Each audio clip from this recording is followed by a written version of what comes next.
जी आए ਨੂੰ प्यारे विद्यार्थियों 9th class the English the book English grammar and composition उसका लेसन नंबर 4 कंजंक्शंस उसकी अगली 3 exercises 14th 15th and 16th इस वीडियो च करन जा रहे हैं। सो वीडियो ਨੂੰ पॉज करके सारे आंसर्स ਨੂੰ कॉपी डाउन कर लो पर बाद ਵਿੱਚੋਂ सारी एक्सरसाइजेस ਨੂੰ बिना देखे अपने आप करन ਦਾ अभ्यास भी ਤੁਸੀਂ ਜ਼ਰੂਰ ਕਰੋ। सो शुरू करिए।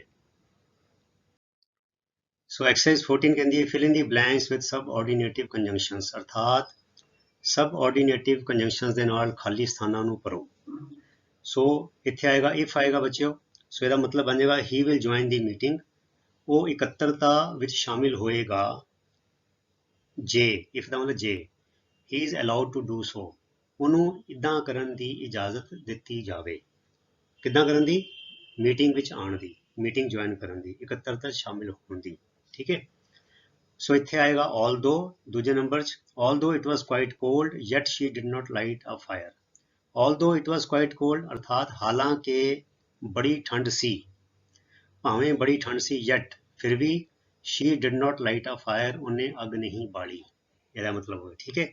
ਸੋ ਇਹ ਤੀਜੇ ਤੇ ਇੱਥੇ ਆਏਗਾ so that ਦਾ ਮਤਲਬ ਤਾਂ ਕਿ, we eat ਅਸੀਂ ਭੋਜਨ ਖਾਂਦੇ ਹਾਂ, ਭੋਜਨ ਛਕਦੇ ਹਾਂ ਤਾਂ ਕਿ we may live ਅਸੀਂ ਜੀਂਦੇ ਰਹਿ ਸਕੀਏ। ਠੀਕ ਹੈ, ਇਹਦਾ ਮਤਲਬ ਹੈ the sun will shine while the world lasts। while the world lasts में ਜਦੋਂ ਤੱਕ ਦੁਨੀਆ ਹੈ ਸੂਰਜ ਚਮਕਦਾ ਰਹੇਗਾ। the sun will shine while the world lasts। ਠੀਕ ਹੈ। he continued gambling, ਗੈਂਬਲ ਹੁੰਦਾ ਜੂਆ ਖੇਡਣਾ, continued gambling ਉਹ ਜੂਆ ਖੇਡਦਾ ਰਿਹਾ, ਜੂਆ ਖੇਡਣਾ ਜਾਰੀ ਰੱਖਿਆ till ਜਦੋਂ ਤਾਈਂ he lost all his money ਜਦੋਂ ਤਾਈਂ ਉਹਦੇ ਸਾਰੇ ਪੈਸੇ ਮੁੱਕ ਨਹੀਂ ਗਏ। ठीक है। he continued gambling until भी लिख सकते हैं until he lost all his money अर्थात सारे पैसे मुक्कण तक वो जुआ खेडदा रहा। ਇਹਦਾ ਮਤਲਬ ਹੈ ਅਸੀਂ ਪੰਜਾਬੀ ਜਿੱਦਾਂ ਕਹਿ ਦਿੰਦੇ ਆ ਉਹ ਜਦੋਂ ਤਾਈਂ ਉਹਦੇ ਪੈਸੇ ਮੁੱਕ ਨਹੀਂ ਗਏ ਉਹ ਜੂਆ ਖੇਡਦਾ ਰਿਹਾ। ਠੀਕ ਹੈ ਨਾ। ਤੇ ਇਹਦਾ ਮਤਲਬ ਇਹ ਹੋ ਗਿਆ ਕਿ ਸਾਰੇ ਪੈਸੇ ਮੁੱਕਣ ਤੱਕ ਉਹ ਜੂਆ ਖੇਡਦਾ ਰਿਹਾ। ਅੱਗੇ ਚਲੀਏ। ਹੁਣ ਦੇਖੋ ਇਹਦੇ ਵਿੱਚ ਅਸੀਂ ਚਾਰ ਢੰਗ ਨਾਲ ਚਾਰ ਅਸੀਂ ਫਿਲ ਇਨ ਦੀ ਬਲੈਂਕਸ ਭਰੇ ਨੇ। ਇੱਕ ਐਜ਼ ਭਰਿਆ, ਬਿਕੋਜ਼ ਭਰਿਆ, ਸਿੰਸ ਭਰਿਆ। ਤੇ ਸਿੰਸ, ਐਜ਼ ਤੇ ਬਿਕੋਜ਼ ਦਾ ਤੇ ਇੱਕੋ ਹੀ ਮਤਲਬ ਆਏਗਾ ਤੇ ਦੈਟ ਦਾ ਮਤਲਬ ਜੇ ਕਿ, ਮਤਲਬ ਕਿਉਂਕਿ ਨਹੀਂ ਆਏਗਾ, ਕੱਲਾ ਕਿ ਆਏਗਾ। ਜਿਵੇਂ ਮੈਂ ਪੰਜਾਬੀ ਚ ਕਰਾਂਗਾ ਤੁਹਾਨੂੰ ਪਤਾ ਲੱਗ ਜਾਏਗਾ। She is extremely happy, she is happy ਮਤਲਬ ਖੁਸ਼ ਹੈ, ਐਕਸਟ੍ਰੀਮਲੀ ਹੈਪੀ ਮੈंने ਸਿਰੇ ਦੀ ਖੁਸ਼ ਹੈ ਅर्थात बहुत ज़्यादा खुश है। ਐਜ਼ ਕਿਉਂਕਿ she has been engaged to a boy of her choice ਕਿਉਂਕਿ ਉਹਦੀ ਮੰਗਣੀ ਉਹਦੇ ਪਸੰਦ ਦੇ ਮੁੰਡੇ ਨਾਲ ਕਰ ਦਿੱਤੀ ਗਈ ਹੈ। ਠੀਕ ਹੈ। she is extremely happy because she has been engaged to a boy of her choice ਇਹਦਾ ਵੀ ਇਹੀ ਮਤਲਬ ਹੈ ਉਹ ਬਹੁਤ ਖੁਸ਼ ਹੈ ਕਿਉਂਕਿ ਉਸਦੀ ਮੰਗਣੀ ਉਹਦੀ ਪਸੰਦ ਦੇ ਮੁੰਡੇ ਨਾਲ ਕਰ ਦਿੱਤੀ ਗਈ ਹੈ। boy of her choice, of her choice mean ਉਹਦੀ ਪਸੰਦ ਦੇ। she is extremely happy that she has been engaged to a boy of her choice ਹੁਣ ਇਹਦਾ ਮਤਲਬ ਹੋਏਗਾ ਉਹ ਬੜੀ ਖੁਸ਼ ਹੈ ਕਿ, ਹੁਣ ਕਿਉਂਕਿ ਨਹੀਂ, ਬੜੀ ਖੁਸ਼ ਹੈ ਕਿ ਉਸਦੀ ਮੰਗਣੀ ਉਸਦੀ ਪਸੰਦ ਦੇ ਮੁੰਡੇ ਨਾਲ ਕਰ ਦਿੱਤੀ ਗਈ ਹੈ। she is extremely happy since she has been engaged to a boy of her choice ਇਹਦਾ ਮਤਲਬ ਕਿ ਬਹੁਤ ਖੁਸ਼ ਹੈ ਕਿਉਂਕਿ ਉਸਦੀ ਮੰਗਣੀ ਉਸਦੀ ਪਸੰਦ ਦੇ ਮੁੰਡੇ ਨਾਲ ਕਰ ਦਿੱਤੀ ਗਈ ਹੈ।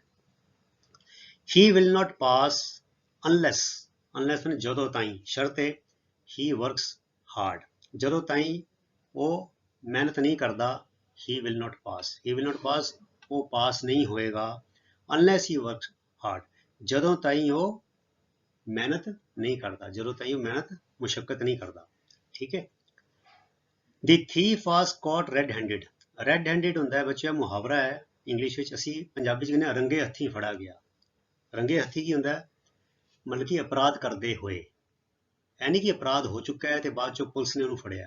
ਅਪਰਾਧ ਕਰਦੇ ਹੋਏ, ਚੋਰੀ ਕਰਦੇ ਹੋਏ, ਖੂਨ ਕਰਦੇ ਹੋਏ, ਕੁੱਟਮਾਰ ਕਰਦੇ ਹੋਏ, ਉਹਦੇ ਵਿੱਚ in the act, caught in the act। ਠੀਕ ਹੈ। ਸੋ the thief was caught red-handed ਚੋਰ ਜਿਹੜਾ ਸੀਗਾ ਉਹ ਰੰਗੇ ਹੱਥੀਂ ਫੜਿਆ ਗਿਆ while he was stealing a jewelry box steal ਉਹਨੇ ਚੋਰੀ ਕਰਨੀ, stealing ਮੈਨੇ ਚੋਰੀ ਕਰ ਰਿਹਾ ਸੀ, was stealing ਚੋਰੀ ਕਰ ਰਿਹਾ ਸੀ ਕਿ ਆ ਇੱਕ jewelry box ਗਹਿਣਿਆਂ ਦਾ ਡੱਬਾ, jewelry ਹੁੰਦੀ ਗਹਿਣੇ। so the thief was caught red-handed while he was stealing a jewelry box ਚੋਰ ਰੰਗੇ ਹੱਥੀਂ ਫੜਿਆ ਗਿਆ ਜਦੋਂ ਉਹ ਇੱਕ ਗਹਿਣਿਆਂ ਦਾ ਡੱਬਾ ਚੋਰੀ ਕਰ ਰਿਹਾ ਸੀ। आगे आ गई exercise 15 join the following pairs of sentences into single sentence. Sentence नहीं आएगा, सेंटेंस आएगा इत्थे पता नहीं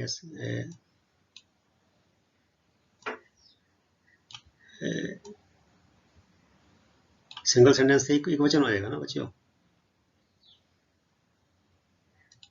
सिंगल सेंटेंस एक वचन हो जाता है। So into single sentence using the subordinative conjunctions given in the brackets, bracket ਵਿੱਚ ਦਿੱਤੇ ਹੋਏ ਨੇ ਕੰਜੰਕਸ਼ਨ ਸੇ ਅਸੀਂ ਜੋੜਨੇ ਨੇ ਦੋ ਸੈਂਟੈਂਸ। ਸੋ ਬੱਚਿਓ ਜਿਹੜਾ ਦੋ ਸੈਂਟੈਂਸ ਨੂੰ ਜੋੜ ਕੇ ਸਿੰਗਲ ਬਣਾਇਆ ਉਹਨੂੰ ਮੈਂ ਬੋਲਡ ਕਰ ਦਿੱਤਾ ਥੱਲੇ। So you must leave the room, ਤੁਸੀਂ ਇਸ ਕਮਰੇ ਚੋਂ ਬਿਲਕੁਲ ਨਿਕਲ ਜਾਓ। ਯੂ ਮੇ ਵਿਸ਼ ਇਟ ਔਰ ਨਾਟ, ਚਾਹੇ ਤੁਹਾਨੂੰ ਚੰਗਾ ਲੱਗੇ ਜਾਂ ਨਾ ਲੱਗੇ, ਠੀਕ ਹੈ। You must leave the room weather you wish it ਔਰ ਨਾਟ, ਚਾਹੇ ਤੁਹਾਨੂੰ ਚੰਗਾ ਲੱਗਦਾ ਹੈ ਜਾਂ ਨਹੀਂ ਲੱਗਦਾ, ਤੁਹਾਨੂੰ ਤੁਸੀਂ ਚਾਹੁੰਦੇ ਹੋ ਨਹੀਂ ਚਾਹੁੰਦੇ, you must leave this room, ਤੁਹਾਨੂੰ ਇਸ ਕਮਰੇ ਚੋਂ ਬਾਹਰ ਜਾਣਾ ਪਏਗਾ, ਠੀਕ ਹੈ। He is honest, he is a poor man, ਉਹ ਈਮਾਨਦਾਰ ਹੈ, ਉਹ ਇੱਕ ਗਰੀਬ ਆਦਮੀ ਹੈ। ਸੋ ਦੋ ਵਰਤਨ ਹੈ, ਦੋ ਹੀ ਇਜ਼ ਅ ਪੂਅਰ ਮੈਨ, ਭਾਵੇਂ ਉਹ ਇੱਕ ਗਰੀਬ ਆਦਮੀ ਹੈ, ਹਾਲਾਂਕਿ ਉਹ ਇੱਕ ਗਰੀਬ ਆਦਮੀ ਹੈ, ਯਟ ਹੀ ਇਜ਼ ਓਨੈਸਟ, ਫਿਰ ਵੀ ਉਹ ਕੀ ਹੈਗਾ, ਈਮਾਨਦਾਰ ਹੈ। ਫਿਰ ਅੱਗੇ ਹੈਗਾ you wish it I shell help him, since ਵਰਤਨ ਹੈ, ਯੂ ਵਿਸ਼ ਇਟ ਤੁਸੀਂ ਚਾਹੁੰਦੇ ਹੋ, ਆਈ ਸ਼ੈਲ ਹੈਲਪ ਹਿਮ ਮੈਂ ਉਹਦੀ ਮਦਦ ਕਰਾਂਗਾ। ਸੋ ਹੈਗਾ ਸਿੰਸ ਯੂ ਵਿਸ਼ ਇਟ, ਕਿਉਂਕਿ ਤੁਸੀਂ ਚਾਹੁੰਦੇ ਹੋ, ਕਿਉਂਕਿ ਤੁਸੀਂ ਮੈਨੂੰ ਕਿਹਾ, ਤੁਸੀਂ ਤੁਹਾਨੂੰ ਇੱਦਾਂ ਪਸੰਦ ਹੈ, ਤੁਹਾਡੀ ਇਹ ਇੱਛਾ ਹੈ, ਆਈ ਸ਼ੈਲ ਹੈਲਪ ਹਿਮ ਮੈਂ ਉਹਦੀ ਮਦਦ ਕਰਾਂਗਾ, ਠੀਕ ਹੈ। ਹੀ ਟਾਕ ਸੋ ਮਚ, ਉਹਨੇ ਇੰਨੀ ਗੱਲਾਂ ਕੀਤੀਆਂ। ਫਿਰ ਦੈਟ ਵਰਤਨ ਹੈ, ਹੀ ਮੇਡ ਹਿਮਸੈਲਫ ਹੋਰਸ, ਹੋਰਸ ਉਹਦਾ ਗਲਾ ਬਹਿ ਜਾਣਾ, ਕਿ ਉਹਦਾ ਗਲਾ ਬੈਠ ਗਿਆ। He talked so much that he made himself hoarse, ਉਹਦਾ ਗਲਾ ਬੈਠ ਗਿਆ, ਹੋਰਸ ਹੁੰਦਾ ਆਵਾਜ਼ ਭਾਰੀ ਹੋ ਜਾਣੀ, ਗਲਾ ਆਵਾਜ਼ ਨਿਕਲਣੀ ਨਾ, ਉਹਨੂੰ ਕਹਿੰਦਾ make oneself hoarse, ਗਲਾ ਬੈਠ ਜਾਣਾ। He talked so much that he made himself hoarse, ਉਹ ਉਹਨੇ ਇੰਨਾ ਬੋਲਿਆ ਕਿ ਉਹਦਾ ਗਲਾ ਬੈਠ ਗਿਆ, ਠੀਕ ਹੈ। ਪੰਜਾਬੀ ਚ ਸਿੱਧਾ ਕਹਿੰਦੇ ਗਲਾ ਬੈਠ ਗਿਆ। He will succeed, ਉਹ ਕਾਮਯਾਬ ਹੋਏਗਾ। He is working hard, ਉਹ ਬੜੀ ਮਿਹਨਤ ਕਰ ਰਿਹਾ ਹੈ। ਸੋ ਬਿਕੋਜ਼ ਵਰਤਣਾ ਹੈ ਤੇ ਸੌਖਾ ਹੀ ਹੈ, he will succeed because he is working hard, ਠੀਕ ਹੈ। ਇਹਨੂੰ ਮੈਂ ਪਹਿਲੇ ਵੀ ਚੱਕ ਸਕਦਾ ਸੀ, because he is working hard, comma ਪਾ ਕੇ he will succeed, ਇੱਦਾਂ ਵੀ ਲਿਖ ਸਕਦੇ ਸੀ, ਠੀਕ ਹੈ। ਸੋ he will succeed because he is working hard, ਤੇ ਜੇ ਮੈਂ because ਇੱਥੋਂ ਪਹਿਲੇ ਚੱਕ ਲਵਾਂ ਇਹਨੂੰ, because he is working hard, so B capital ਹੋ ਜਾਏਗਾ, because he is working hard, ਇੱਥੇ ਕੋਮਾ ਆ ਜਾਏਗਾ ਤੇ ਫਿਰ ਆ ਜਾਏਗਾ he will succeed, H ਛੋਟਾ ਹੋ ਜਾਏਗਾ, he will succeed, ਇੱਦਾਂ ਵੀ ਲਿਖ ਸਕਦੇ ਸੀ। We called at his house, ਅਸੀਂ ਉਹਦੇ ਘਰ ਪਹੁੰਚੇ, ਠੀਕ ਹੈ। We called at his house, ਅਸੀਂ ਉਹਦੇ ਘਰ ਪਹੁੰਚੇ। The clock struck 4, ਘੜੀ ਨੇ 4 ਵਜਾਏ, ਠੀਕ ਹੈ। ਸੋ ਜਦੋਂ as the clock struck 4, ਜਿਵੇਂ ਘੜੀ ਨੇ 4 ਵਜਾਏ, we called at his home, ਉਸੀ ਉਹਦੇ ਘਰ ਪਹੁੰਚੇ, ਠੀਕ ਹੈ। We called, ਉਹਦੇ ਘਰ ਬੂਹਾ ਖੜਕੜਾਇਆ, ਉਹਦੀ ਬੈਲ ਵਜਾਈ, ਉਹਨੂੰ ਹਾਕ ਮਾਰੀ, ਉਹਨੂੰ ਮਿਲਣ ਗਏ ਜਦੋਂ 4 ਵਜੇ। There is a will, there is a way, ਰਸਤਾ ਹੈ, there is a will, ਜਿੱਥੇ ਚਾਹ ਹੈ, ਇੱਥੇ ਰਸਤਾ ਹੈ। So where there is a will, there is a way, ਅਰਥਾਤ ਜਿੱਥੇ ਚਾਹ ਹੈਗੀ ਹੈ ਉੱਥੇ ਰਾਹ ਹੈਗੀ ਹੈ। ਅਰਥਾਤ ਜਿੱਦਾਂ ਅਸੀਂ ਕਹਿੰਦੇ ਹਾਂ ਮਨ ਹਰਾਮੀ ਹੁਜਤਾਂ ਢੇਰ, ਤੁਰਨਾ ਹੋਵੇ ਆਪ ਤੋਂ ਫਿੱਟੇ ਮੂੰਹ ਗੋਡਿਆਂ ਦਾ, ਅਰਥਾਤ ਜੇ ਮਨ ਤਗੜਾ ਹੈ ਤੇ ਰਾਹ ਵੀ ਸਾਰੇ ਨਿਕਲੇ ਹੁੰਦੇ ਨੇ, ਠੀਕ ਹੈ। where there is a will, ਜਿੱਥੇ ਕਰਨ ਦੀ ਚਾਹ ਹੈ, ਜਿੱਥੇ ਕਰਨ ਦੀ ਇੱਛਾ ਹੈ, ਜਿੱਥੇ ਉਦਮੀ ਹੈ ਮਨ, ਆਲਰੇਡੀ ਮਨ ਆਲਸੀ ਨਹੀਂ ਹੈਗਾ, there is a way, ਫਿਰ ਕੰਮ ਕਰਨ ਦਾ ਰਾਹ ਵੀ ਨਿਕਲ ਆਉਂਦਾ ਹੈ, ਇਹਦਾ ਮਤਲਬ ਹੈ। He returned home, ਉਹ ਘਰ ਮੁੜਿਆ। The rain had stopped, ਮੀਂਹ ਰੁਕ ਚੁੱਕਾ ਸੀ, ਸੋ ਅਸੀਂ ਵਰਤਣਾ after, ਠੀਕ ਹੈ। He returned home after the rain had stopped, ਠੀਕ ਹੈ। ਅਰਥਾਤ ਜਦੋਂ ਮੀਂਹ ਰੁਕ ਚੁੱਕਾ ਸੀ ਉਹਦੇ ਮਗਰੋਂ ਉਹ ਘਰ ਮੁੜਿਆ। He returned home, ਉਹ ਘਰ ਮੁੜਿਆ after the rain had stopped, ਜਦੋਂ ਮੀਂਹ ਰੁਕ ਚੁੱਕਾ ਸੀ। ਅੱਗੇ ਚਲੀਏ। The patient had died, ਮਰੀਜ਼ ਮਰ ਚੁੱਕਾ ਸੀ। The doctor came, ਡਾਕਟਰ ਆਇਆ।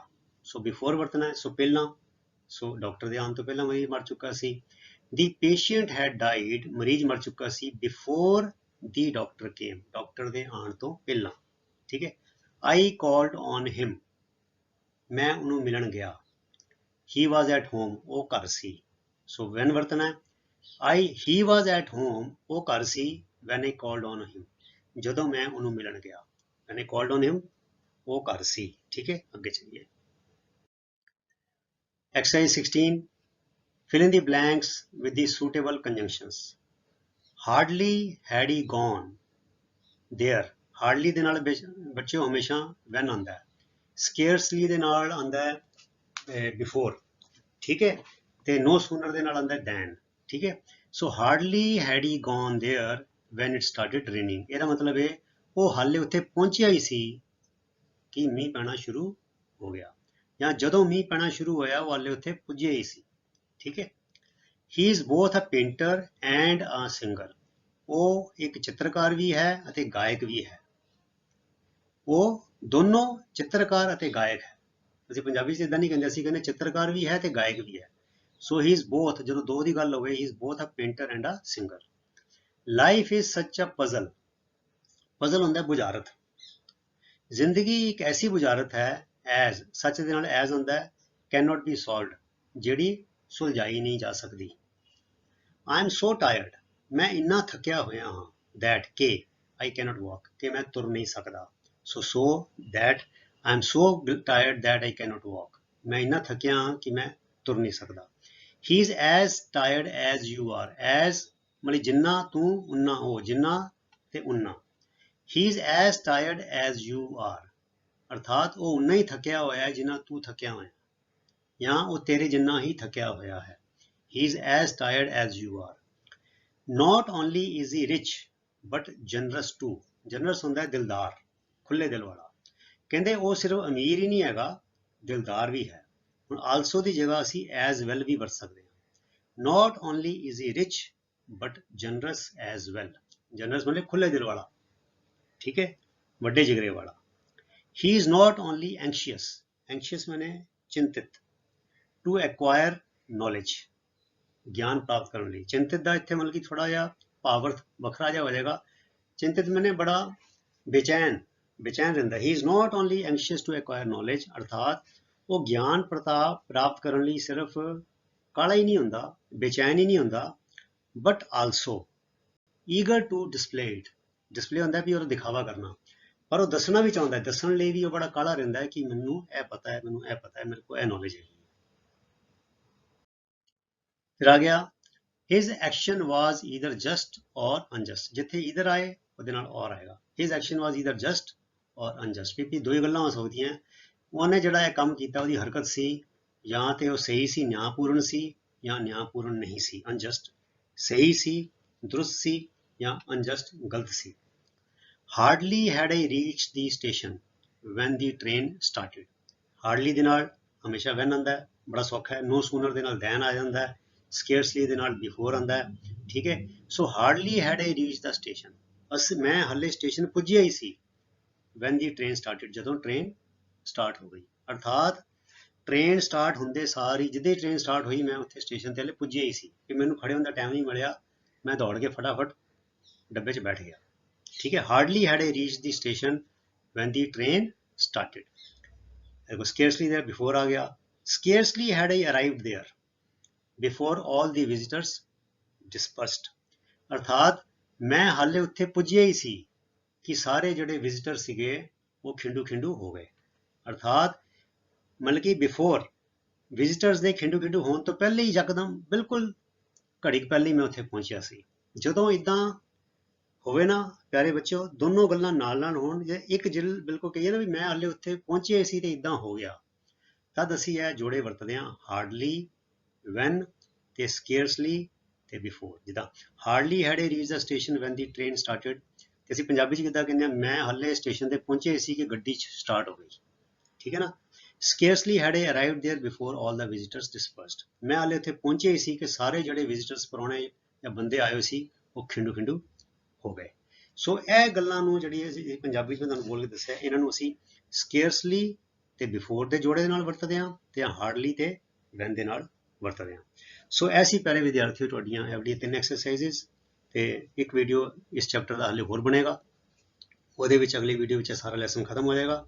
ਸੋ ਤੁਸੀਂ 9th ਕਲਾਸ ਦੀਆਂ ਹੋਰ ਪਲੇਲਿਸਟ ਵੀ ਹੈਗੀਆਂ, 9th English MCB, 9th English supplementary, 9th English ਫਿਰ 9th ਸਾਇੰਸ ਹੈਗੀ ਹੈ, 9th ਮੈਥ ਹੈਗੀ ਹੈ, ਤੇ 9th ਮੈਥ ਨੋਟਸ। ਸੋ ਉਹਨਾਂ ਨੂੰ ਵੀ ਦੇਖੋ ਤੇ ਪੜ੍ਹਾਈ ਡਟ ਕੇ ਕਰੋ, ਇਸੇ ਤਰ੍ਹਾਂ ਮਨ ਲਗਾ ਕੇ ਅਨੁਸ਼ਾਸਨ ਦੇ ਨਾਲ। ਤੇ ਅਗਲੀ ਵੀਡੀਓ ਤੱਕ ਲਈ ਗੁੱਡ ਬਾਏ। ਤੁਹਾਡਾ ਸਾਰਿਆਂ ਦਾ ਬਹੁਤ ਬਹੁਤ ਧੰਨਵਾਦ। ਰੱਬ ਰਾਖਾ। Thank you very much.